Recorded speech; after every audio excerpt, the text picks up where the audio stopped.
소소한 이야기지만 그냥 지나칠 수 없는 우리들의 이야기를 담담하게 곱씹어보는 소중한 담화 시간.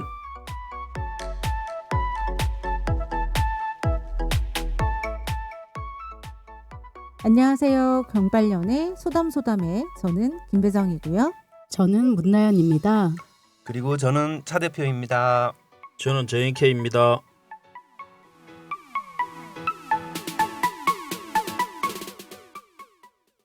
올 구정 연휴가 유난히 길어서 아직도 새해구나라고 생각할 수도 있지만 어느덧 2025년의 첫 달이 지나고 두 번째 달을 보내고 있습니다. 새해가 시작되면서 국내외에서 많은 뉴스들이 전해지고 있는데 기분 좋은 소식보다는 한 번 더 생각하게 하는 소식들, 그리고 어쩌다 나라가 이렇게 됐는지 한숨을 내쉬게 하는 소식들만 들리는 것 같습니다. 하지만 이럴 때일수록 국민 모두가 자신의 위치에서 최선을 다하는 것이 국가를 위해 우리가 할 수 있는 일이겠죠. 그럼 노래 한 곡 듣고 경발년의 소담소담 두 번째 이야기 시작하도록 하겠습니다. 그냥 지나칠 수 없는 우리 주변의 이야기들을 담담하게 곱씹어보는 경발년의 소담소담. 이번 시간에는 어떤 이야기들을 해볼까요? 2025년 새해에 국민들이 알고 있으면 도움이 되는 정책들이 여러 가지가 있습니다. 네. 그런데 정치권 분위기가 요즘 어수선하다 보니까 국민들에게 많이 알려지지 않는 정책들이 있는데요. 맞아요. 예, 그 부분들에 대해서 한번 정리를 해보면 어떨까 싶습니다. 오, 그거 정말 좋네요. 그럼 한 명씩 돌아가면서 이야기해 볼까요? 네, 좋습니다. 그러면 JNK부터 이야기해 볼까요? 저는 올해 최저 시급이 만 30원으로 인상된 이야기를 좀 하고 싶은데요. 작년에 비해서 170원 오른 건데 어떤 분들은 겨우 170원밖에 안 올랐어? 라고 한숨을 쉬는 분들도 있고, 또 어떤 분들은 또 올랐어? 라고 한숨을 쉬는 분들도 있다고 합니다. 맞아요.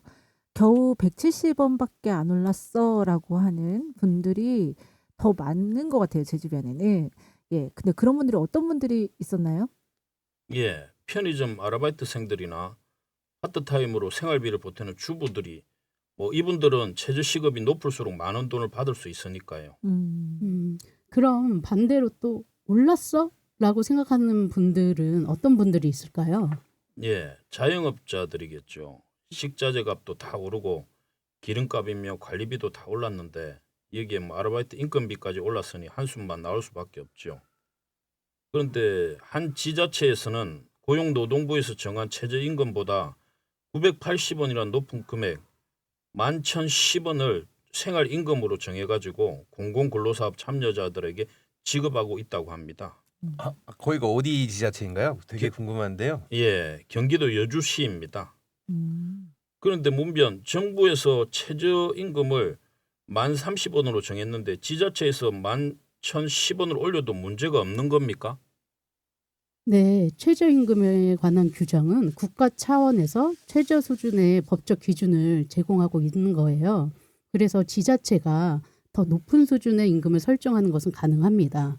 그래서 지역 내 자체 사업으로 공공근로라든지 지자체 고용 프로그램 등에서 더 높은 기준의 임금을 책정할 수는 있습니다.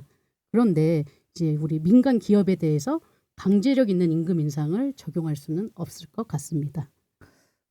저는 솔직히 그 여주시의 경우에 그 정부에서 정한 금액은 1030원인데 지자체에서는 지금 11,010원으로 지금 되어 있으니까 그쪽에서 근로자분들이 생각하실 때는 우리도 그러면 그 지자체에서 정한 금액으로 잘라고 그렇게 좀 항의를 하는 분들도 있지 않을까? 약간 그런 생각도 좀 들어요. 그런데 아무래도 이거 최저임금이니까 네네. 말 그대로 네. 그 기준선만 최하한선만 지키면 되는 거니까 이거에 대해서 불만을 표시할 수는 있지만 제재를 가할 수는 없는 부분이어서요. 네. 이해를 해주시고 넘어가셔야 됩니다. 네, 돈을 받으셔야 하는 분들 같은 경우에는 우선은 지금 최저임금이 1030원이니까 그래 어쩔 수 없지라고 네. 생각하고 넘어가야 된다라는 거네요. 네. 그래도 2025년 그 최저시급이 1030원이라고 하니까 급여를 지급하는 업주분들께서는 이 금액보다 줄이는 일은 좀 없었으면 하는 좀 생각이 듭니다. 그리고 뭐 솔직히 시급 뭐 2만 원으로 계산해서 월급을 주신다고 해도 뭐 경찰이 잡아가거나 그런 일은 없을 거 아니에요. 네. 그렇죠? 예, 그런 훈훈한 미담도 좀 들렸으면 하는 생각이 좀 듭니다. 자, 최저임금에 대한 이야기를 좀 해봤는데 올해 우리가 알고 있어야 하는 정보 또 어떤 것들이 있는지 우리 이번에는 차 대표님이 한번 말씀해 주시겠어요? 아이들이 키우는 맞벌이 부부들에게 좋은 소식인데요. 네네. 올해부터 육아휴직 급여가 월 최대 250만 원까지 지원이 된답니다. 작년에는 150만 원이었거든요. 맞아요. 그러면 100만 원이 더 늘어났는데요. 네. 작년 대비 65% 증가한 금액인데요. 여기에 한 가지 더 한다면 기존에는 전체 급여의 25%를 회사 복귀 후 6개월 뒤에 지급했지만 올해부터는 육아휴직 기간 중 전액 지급된다고 합니다. 육아휴직을 하는 당사자들은 아이랑 함께 있으면서 250만 원씩 받아서 좋겠지만은 기업을 운영하는 입장에서 보면 또다시 인력을 뽑아 급여를 줘야 하니까 부담이 되겠는데요. 역시 회장님이라서 좀 생각하시는 게 좀 다르신 것 같아요. 네. 근데 이제 중소기업 경우 사업주가 육아휴직으로 자리를 비운 근로자의 대체 인력을 채용을 하면 월 120만 원씩 최대 1,440만 원을 지원을 받을 수 있다고 합니다.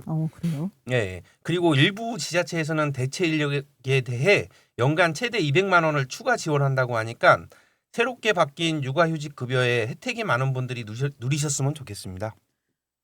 육아휴직 급여 혜택을 늘리는 이유가 있을 거예요. 아마도 다들 알고 계실 거라고 생각이 되는데 인구 감소를 막기 위한 정책이라고 저는 생각하는데 네, 예, 맞죠? 맞죠. 네, 우리나라가 너무 음. 지금 출산율이 낮잖아요. 맞아요. 이런 부분에서 적극적인 지원을 통해서 네. 우리나라도 이제 1%가 넘는 출산율을 좀 유지해야 되지 않나 싶습니다. 맞습니다. 네. 와, 두 분 다 너무나 좋은 정보들을 가지고 오셨는데 예, 이번에 문변이 소개해 주실 정보 또 궁금합니다. 네, 저는 이제 세금과 관련된 정보를 말씀드리려고 하는데요. 네. 올해부터 2026년까지 네. 2년간 한시적으로 혼인신고만 해도 최대 100만 원 결혼세액 공제를 받을 수 있다는 정책을 소개해 드리려고 합니다.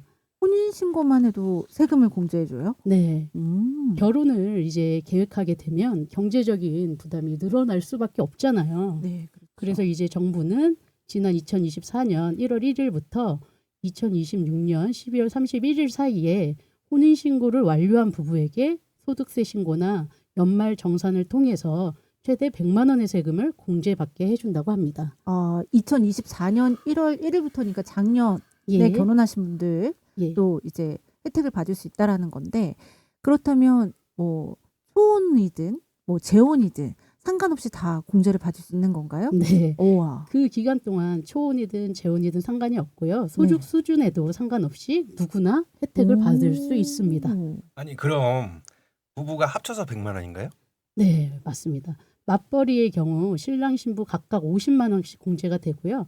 만약 배우자 중 한 명만 소득이 있다면 소득이 있는 쪽에서만 50만 원이 공제가 된다고 합니다. 이 혜택도 결혼을 장려하는 정책인 것 같은데 50만 원 공제를 받겠다고 결혼 생각이 없던 사람들이 결혼을 할까 의문인데요. 저도 솔직히 같은 생각이에요. 네. 이 정책이 생애 한 번밖에 받을 수 없는 거라고는 하는데 저는 이 뒤에 공이 하나 정도 더 있어야 되지 않을까. 부부 합산 연간 한 1,000만 원 정도? 그 정도라고 하면은 정말 지금 결혼을 한번 해볼까라고 생각하시는 분들한테는 약간 유혹적인 달콤한 그런 이야기가 되지 않을까라는 생각이 드는데 과연 효과가 있을까? 지금 부부 합산해서 이 100만 원까지라는 게 효과가 있을까라는 생각이 좀 듭니다.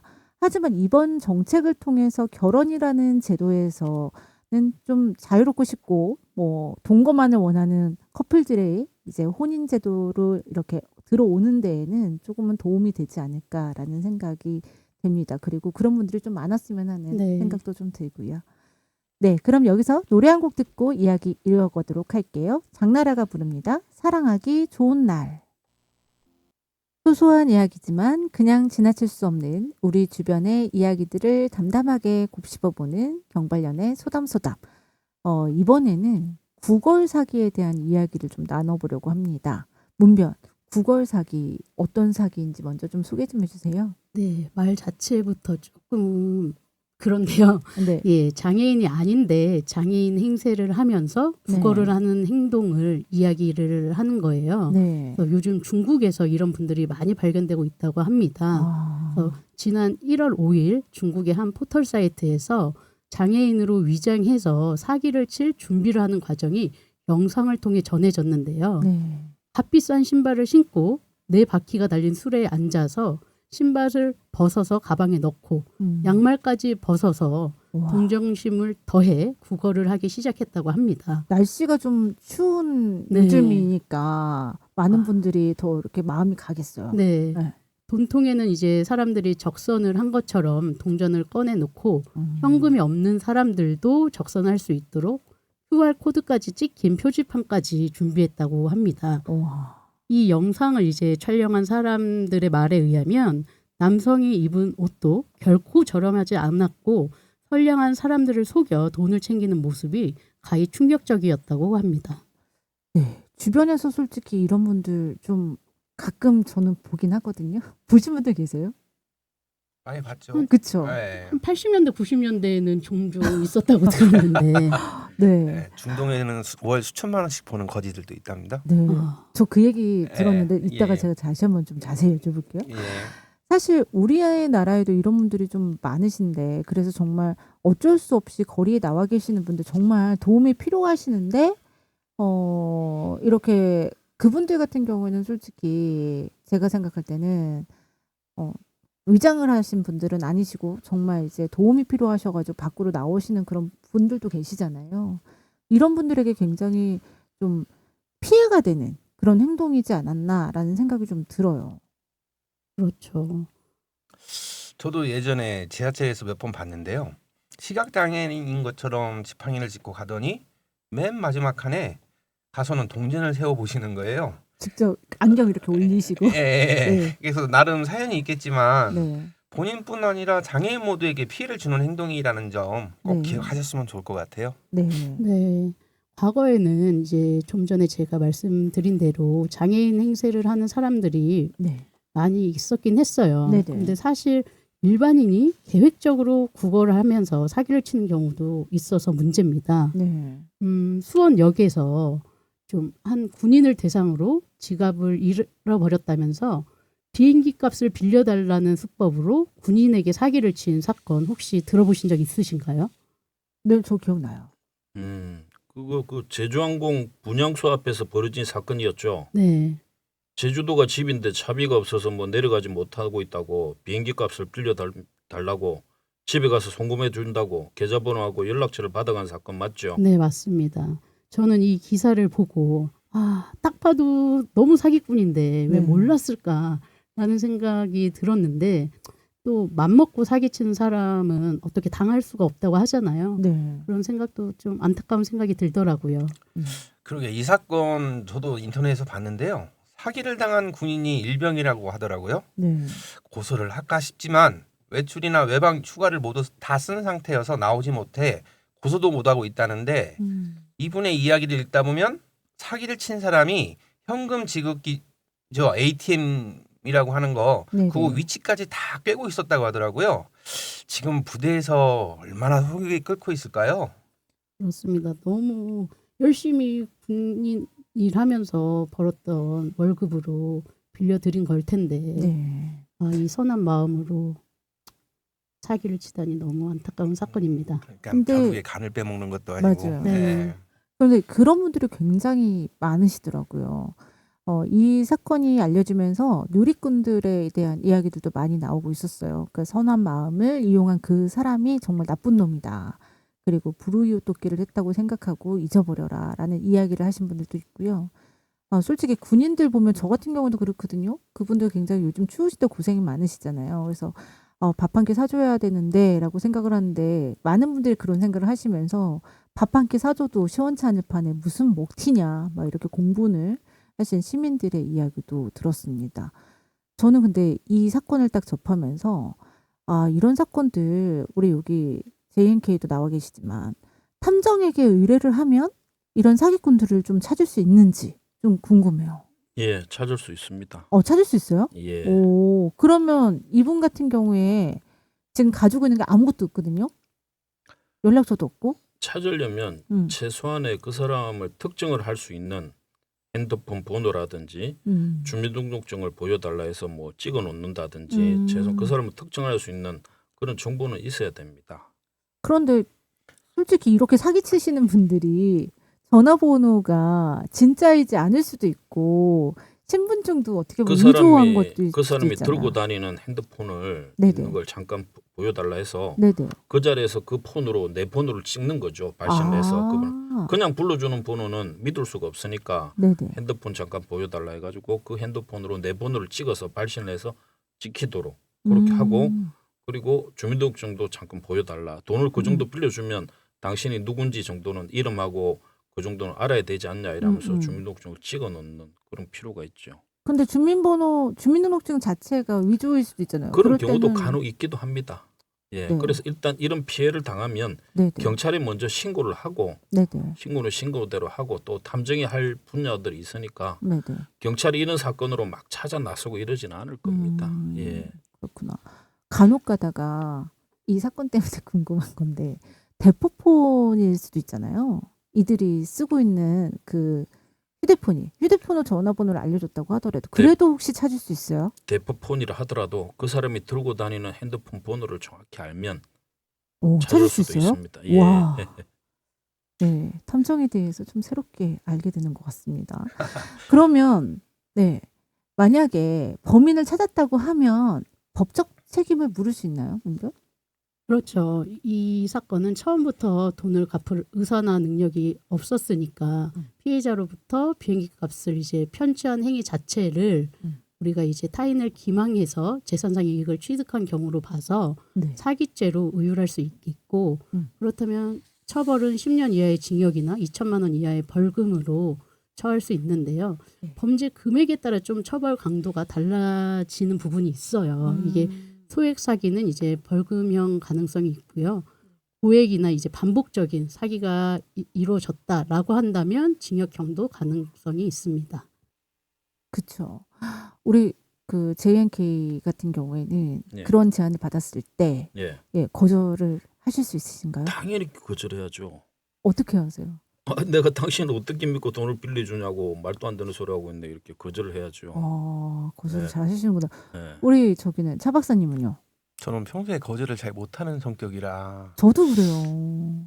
어허, 이게 사기 쉽지- 당하겠네. 사기 당하겠어. 아니 JNK 예. 제가 수원에서 라디오 들었는데 예. 저한테 3만 원만 빌려주세요. 그럼 빌려주죠. 3만 원. 그래요. 3만 원 정도는 빌려주지. 그러면은 예.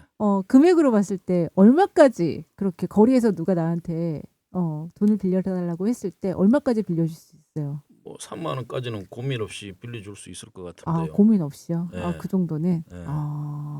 아주 착하시네요. 네. 아니 저는 그것도 3만 원까지는 힘들 것 같은데. 네. 그 사람 관상이라든지 네. 입고 있는 용모나 이런 걸 봐서 제가 판단을 하겠죠. 사람을 현장에서. 봐가면서? 그렇죠. 네. 그러시구나. 네, 아까 전에 그 우리 차 박사님이 얘기하셨던 게 중동거지 얘기를 하셨었어요. 그 중동거지 얘기를 좀 들어보고 싶어요. 네. 중동거지라고 있는데요. 네네. 중동에서 네. 이게 불법 체류하면서 이제 그 거지 행세를 하면서 돈을 받는답니다. 네. 근데 이제 시간당 급여가 최고 46만 원. 중동에는 100만 장자 거지가 있다고 하더라고요. 시간당 46만 원이요? 예, 그래서 그걸 한 달 수입으로 하면 약 8,400만 원. 한 달 수입이요. 예, 일당으로 하면 한 사람은 월 280만 원. 네. 시간당으로 합산하면 한 46만 원 정도라고 하더라고요. 어떤 분들이 하세요? 이분들은 어떤 분인지? 이들 중에서는 외국인으로서 네. 사업 또는 관람 비자를, 그러니까 관광 비자를 가지고 여권을 소지하고 있으면서 네. 이를 이용해 적법하게 입국한 뒤 음. 비자가 만료가 되기 전에 최대한 많은 돈을 벌려고 많은 돈을 벌려고 그런 행색을 한답니다. 그래서 와. 성지 순례를 하는 사람에게 수행하여 입국했다. 그러나 불법 체류하게 되면 처벌을 받게 되니 국어를 연명을 한다라는 거죠. 그래서 많은 사람들이 도와주는 것 같더라고요. 아무래도 구걸에서 비행기표 사가지고 이제 고국 가시는 거구나. 그렇죠? 월 8천만 원을 벌면 내보다 낫는데. 우리 월이 다 아니고 같이 비행기표 끊어요. 네. 음, 아, 저는 그렇게 생각해요. 저희가 지금 구걸거지 얘기를 하고 있는데, 뭐, 남들에게 피해가 되지 않는 상황에서 하는 건 괜찮다고 저는 생각이 듭니다. 근데 남들에게 피해가 되는 첫 번째 사례의 중국의 사례 같은 경우는 솔직히 피해가 되는 사례라고 생각을 하기 때문에 좀 한 번 더 이렇게 다른 사람의 도움이 필요하신 분들, 나 때문에 다른 사람이 피해보는 일은 없는지 한번 좀 생각해보는 그런 기회가 좀 되었으면 하는 생각이 듭니다. 그럼 여기서 노래 한 곡 듣고 돌아올게요. 황가람이 부릅니다. 나는 반딧불. 소소한 이야기지만 그냥 지나칠 수 없는 우리 주변의 이야기들을 담담하게 곱씹어보는 경발련의 소담소담. 이번에는 로맨스 스캠 사건에 대한 이야기를 좀 해보려고 합니다. 지난 1월 16일이었죠. 프랑스에서 한 여성이 헐리우드 스타 브래드 피트를 사칭한 온라인 사기꾼에게 속아서 거액을 뜯긴 사건이 발생했잖아요. 이 사건에 대해서 좀 어느 분이 얘기해 제가 주실까요? 얘기하겠습니다. 예, 예. 예. 이 사건이 어떤 사건이냐면요. 네. 사기를 당한 여인은 올해 53살인 프랑스 여성 그리고 네. 인테리어 디자이너인데요. 네. 이 여성은 지난 23년 2월 인스타그램 계정에 겨울 휴가 사진을 올렸다가 자신이 브래드 피트라고 소개하는 남성으로부터 메시지를 받게 됩니다. 이 남자는 온라인으로 친밀감을 쌓으며 달콤한 메시지들을 보내왔고 이 여성은 자칭 브래드 피트라고 이야기한 남성 때문에 남편과 이혼, 우리나라 돈으로 12억 6천만 원 정도의 위자료를 받았는데 네. 자칭 브래드 피트라는 이야기하는 사람이 암 치료를 받아야 하는 상황에서 안젤리나 졸리와 이혼하는 과정에서 계좌가 묶였다는 이야기를 듣고 네.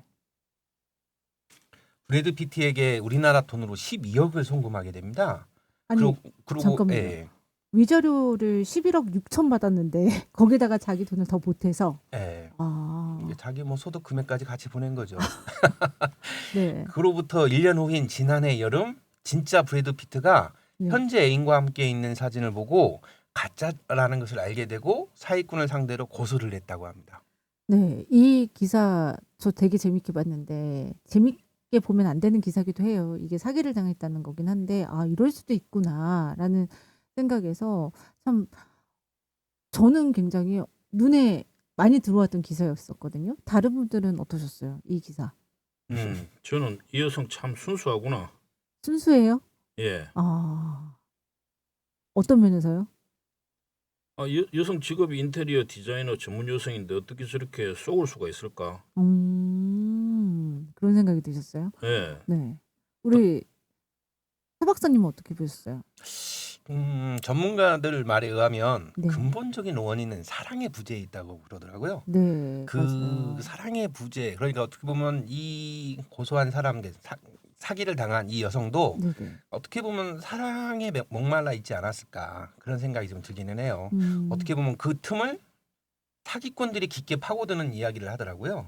주변에 가까운 사람들의 관심을 갖고 애정을 쏟는 것이 로맨스 스캠 피해자를 예방하는 방법이라고 하는데 제 주변에도 이런 사기를 당한 분들이 몇몇 있었어요. 아, 그래요? 네. 근데 저는 솔직히 이 사건을 딱 접하면서 얼굴을 한 번도 보지 않았던 거잖아요. 예. 그리고 이제 메시지만 받은 거잖아요. 근데 그 메시지만 받고 나서 이혼을 결정할 수 있을까? 라는 생각도 솔직히 좀 들었고, 어떻게 그런 메시지로 사랑에 빠질 수 있을까? 라는 생각이 좀 들었어요. 달콤한 메시지는 뭐 마음을 움직이는데 충분하지 않을까요? 저는 좀 힘들 것 같아요. 사랑의 부재라고 하는 부분이 굉장히 많이 외로웠을 거예요, 평상시에 아무래도. 우리 문변은 어떠세요? 만약에 이런 부분으로 그 달콤한 메시지로 누군가 나를 유혹한다. 넘어갈 수 있어요? 저는 지금 바빠서 못 넘어가요. 정답입니다. 네. 제가 잠시 말을 잊었는데, 네. 요즘 국내에 이런 일들이 우리나라에서도 많이 지금 발생하고 있다고 들었거든요. 네. 어떠세요? 지금 인터넷이나 소셜 미디어를 통해서 이제 서로 신뢰를 쌓고 네. 좀 친밀감을 형성한 뒤에 네네. 이제 금전적 이득을 취하는 사기 수법이 지금 늘어나고 있는데요. 이들이 이제 결혼이나 연애, 사업 파트너를 이제 빙자해서 피해자의 동정심과 사랑을 이제 이용하는 거예요. 그러면서 이제 갑작스러운 긴급 상황이다. 그러면서 이제 그것을 이유로 송금을 요구하는데 지금 경찰청과 금융감독원 자료에 따르면 최근 몇 년간 피해 사례가 수백 건 이상 꾸준히 보고되고 있다고 합니다. 피해 금액도 적게는 이제 수십만 원에서 많게는 수천만 원에 달한다고 하는데요. 네. 주요 이제 피해 대상이 잘 들으셔야 돼요. 네. 30에서 50대 이상의 연령층에서 피해가 많이 있고요. 30에서 50. 네, 네. 저희죠 지금. 저희 나이대인데요. 네, 네. 여자만 있는 것도 아니에요. 어. 남성들도 피해를 많이 보고 있고요. 네네. 고독감을 느끼는 사람이나 관계에 목마른 사람이 주요 타깃이 되고 있다고 합니다. 딱 나 같은 사람인가 관계에 목마른 사람이요? 보네. 예. 그리고 이제 국내 로맨스 스캠의 상당수는 이제 국제 범죄 조직과 연계된 경우가 있는데요. 오. 외국인을 가장한 이제 프로필이나 영어 사용자가 주로 등장을 하게 돼요. 네. 그러면서 나는 미국 군인이다, 유럽 사업가다라고 이제 신뢰를 유도하면서 가짜 프로필을 사용하고 여기에서 이제 동정심과 이제 사랑을 이용하는 거죠. 네, 국내에 이런 사건들이 많다고 하면 우리 JNK한테도 이 로맨스와 관련된 로맨스 스캠과 관련된 사건들이 많이 의뢰가 들어왔을 것 같은데 어떠셔요? 예. 예.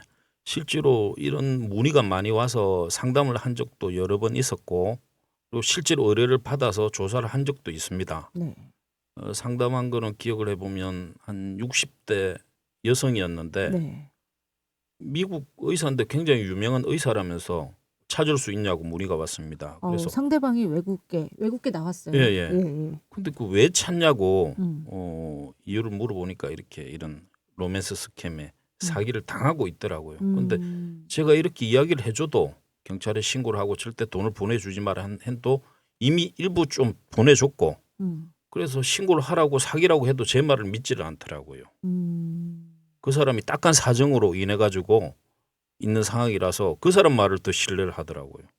아, 이게 다른 사기하고 또 다른 부분 중에 하나가 예. 우선은 상대의 마음을 이미 그렇죠. 장악한 거죠. 이미 예. 세뇌가 돼 있더라고요. 네. 그리고 한 번은 70 먹은 노인네 영감님이 우리 사무실에 오셔가지고 네.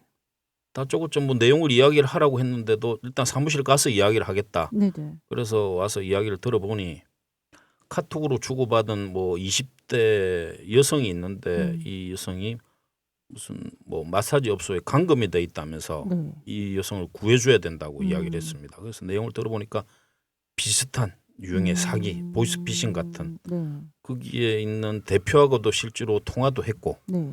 대표의 주민등록증도 받았고 네. 그래서 이 사람들을 조사를 해서 어딘지 여기 마사지 업소가 어딘지 찾아내어서 이 여자를 구출해야 된다.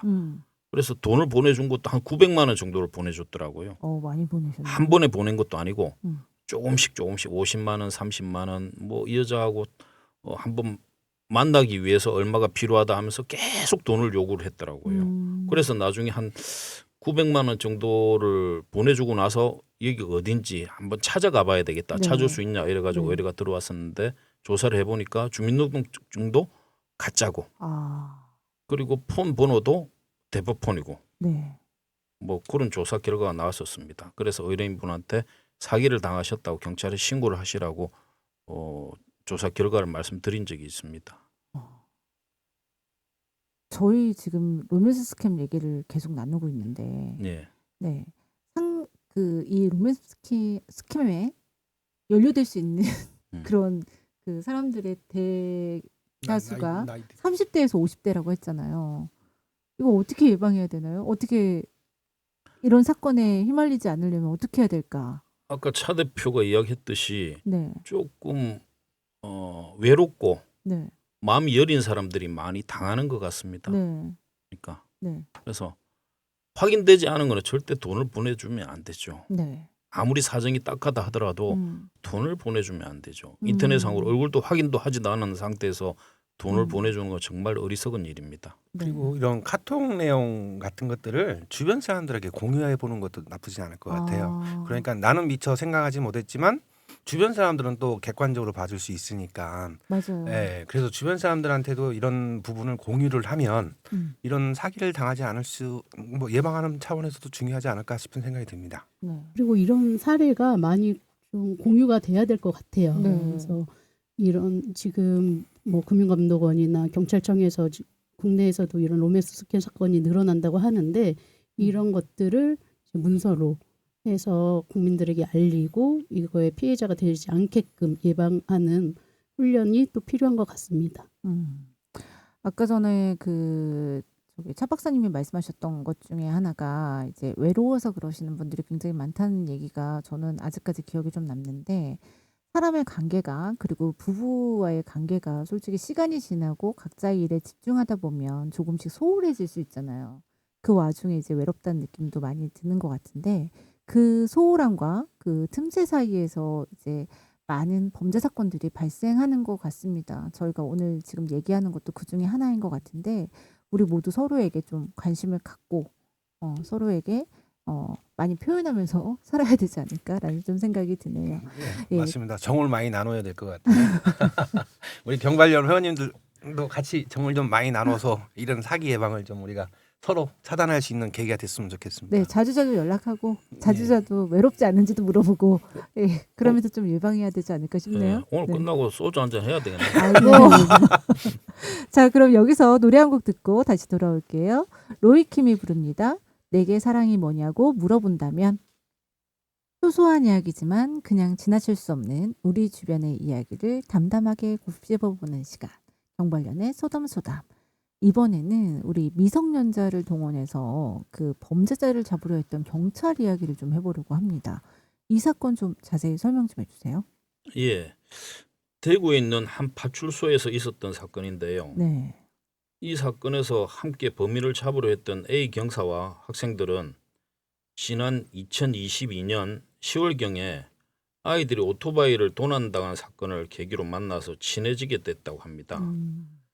아이들과 A 경사는 사석에서 여러 번 밥도 같이 먹고 인생 네컷이라는 기념사진도 찍으면서 친밀한 관계를 유지했다고 하네요.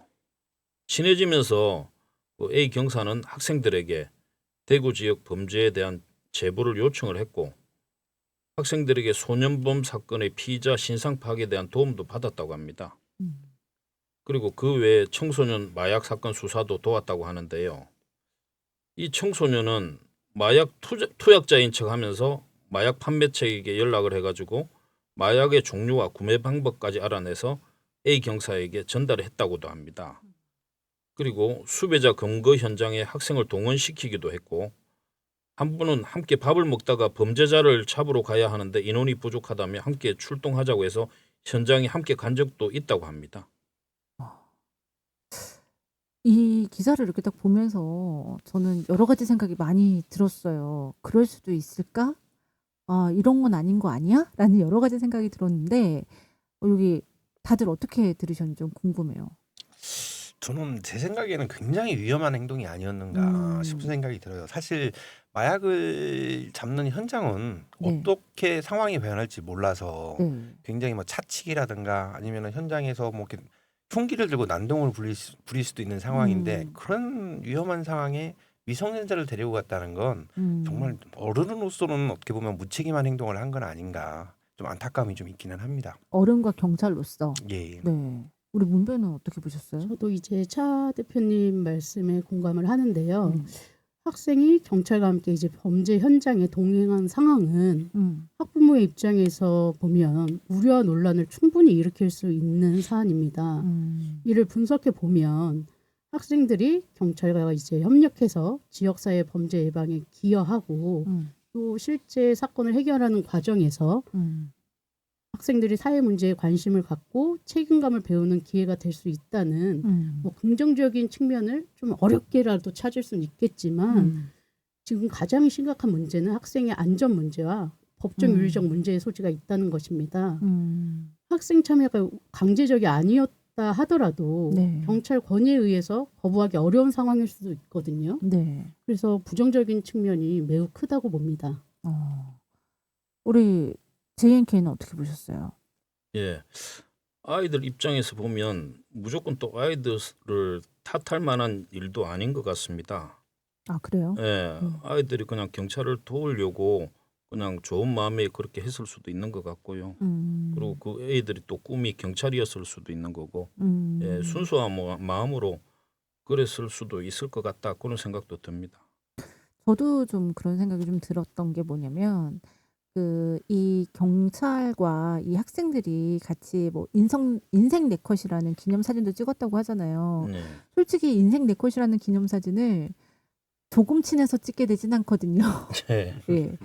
또한 그 아이들의 입장에서는 또 이제 자기네들이 도난당한 그런 오토바이를 이제 그 찾아주신 그 경찰과 같이 친밀한 관계를 유지했기 때문에 아마도 이런 관계들이 조금씩 이렇게 발전해 가면서 아이들의 도움이 좀 필요한 부분에 대해서 좀 아이들이 도와줘서 또 이렇게까지 되지 않았을까. 근데 솔직히 언론이라는 게 좀 그렇긴 해요. 그 어느 입장에서 자세히 들여다보느냐에 따라서 좀 기사의 그 글들이 좀 달라지는 부분들도 좀 있거든요. 그렇죠. 보는 예. 방향에 따라서 많이 달라지니까요. 네, 맞아요. 네. 만약에 이 기사를 이제 쓰셨던 기자분께서 어떻게 보면은 이걸 너무나 비관적으로 좀 안 좋은 모습으로만 봤다. 그러면 그게 굉장히 안 좋은 기사들로 많이 나가고 또 어떤 부분에서는 아이들이 굉장히 대단했다라고 얘기하면 약간 영웅 기사로 나갈 수도 있다 보니까 좀 그런 부분들도 좀 있지 않았을까. 제가 볼 때는 그 대구 경찰서에서 뭐 네. 표창장이라도 줘야 되지 않을까 아. 이런 생각도 좀 들기는 합니다. 이 청소년들에게 예, 어쩌면 이 맞아요. 청소년들이 훌륭한 성과를 낸 거거든요. 네. 그래서 훌륭한 성과를 내기도 했고 아마 이 친구들이 나중에 커서 훌륭한 경찰이 될 수도 있겠다는 생각이 들기도 합니다. 네.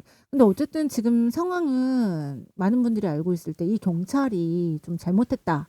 그런 인식들로 많이 가고 있는데 혹시 이 네. 경찰 문책을 당할 수도 있나요? 네, 경찰이 이제 학생을 위험한 상황에 노출시켰다면 네. 우리가 청소년보호법 위반으로 간주될 가능성이 있고요. 네. 형법상 이제 직권남용죄에 해당될 수도 있습니다. 음. 직권남용죄는 이제 공무원이 직무상 권위를 남용해서 타인에게 의무 없는 일을 하게 하거나 권리 행사를 이제 방해했을 때 성립하는데요. 경찰관이 이제 범죄 수사를 목적으로 민간인을 동원하는 것은 원칙적으로 금지되고 있습니다. 그리고 또 학생들이 법적으로 범죄 수사에 협조할 의무도 없고요. 그렇다면 범죄 현장에 동행하거나 피의자 검거를 돕는 행위를 학생들의 의무 범위를 넘어서서 학생들이 경찰 요청을 거절하기 어려운 상황이었다면 강요의 성격도 있다고 보아서 경찰은 좀 형사상 문제가 될 것 같습니다. 그런데 그 아이들이 네. 저희는 이 경찰이 너무 좋고 그리고 많이 도와주고 싶어서 자진적으로 저희가 좀 도와줬던 거다라고 네. 만약에 진술을 한다고 하더라도 처벌을 받게 되는 상황인가요? A 경사가 이제 학생들의 도움을 자발적 협조로 생각했다 하더라도 직무 권한을 이제 이용해서 요청했다면 고의성이 있다고 판단될 가능성이 있습니다. 그러나 이제 학생들의 자발적으로 협력했다는 점이 정상 참작이 될 수 있고요. 네. 이 경우 이제 내부 규정 위반으로 징계 처분이 될 가능성이 높습니다. 네, 남학생들의 경우 어릴 적 꿈이 대부분 그 경찰관이나 소방관인 경우가 많잖아요.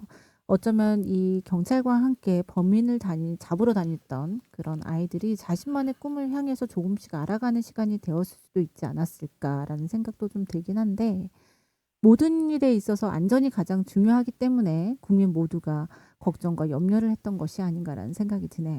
네, 가끔 이제 너와 내가 괜찮으면 됐지라는 말이 맞지 않을 때가 종종 있는 것 같아요. 맞아요. 이번 사건의 경우도 경찰과 청소년 둘은 괜찮다고 하지만 이제 안전을 책임지는 사람들의 시선에서는 절대 괜찮을 수 없는 일이라고 보여지니까요. 네. 결국 또 우리 문변이 마무리해서 마침표 느낌표 하나를 찍어준 것 같습니다. 옳은 말씀입니다. 우리 주변의 이야기들을 담담하게 곱씹어보는 경발련의 소담소담. 벌써 마무리를 해야 할 시간인데요. 새해 들어서 두 번째 방송입니다. 다들 어쩌셨어요? 우리 JNK부터 좀 얘기해 주죠. 예. 뭐 지난달보다는 조금 부드러워진 것 같습니다. 좀 자연스러워지셨어요? 예. 네. 그때는 조금 어색하고 했는데 조금씩 나아지는 것 같네요. 예, 그러면 3월 방송 또 기대해도 되나요? 더 노력하겠습니다. 네. 네. 우리 차 박사님 어떠셨어요? 아, 저도 지난날에 했던 것보다 심장이 막 바운스 됐던 건 좀 가라앉지 않았나. 아. 그리고 이 떨리는 목소리도 좀 가라앉지 않았나 싶은 생각도 들고, 네. 그리고 오늘은 좀 약간 우리 대화하면서 네. 느끼는 게 이게 소소한 이런 것들을 좀 줄일 수 있는 시간이 되지 않았나 이런 생각이 좀 듭니다. 그래서 다음 달부터는 좀 더 노력하는 차 대표가 되도록 하겠습니다. 네. 네.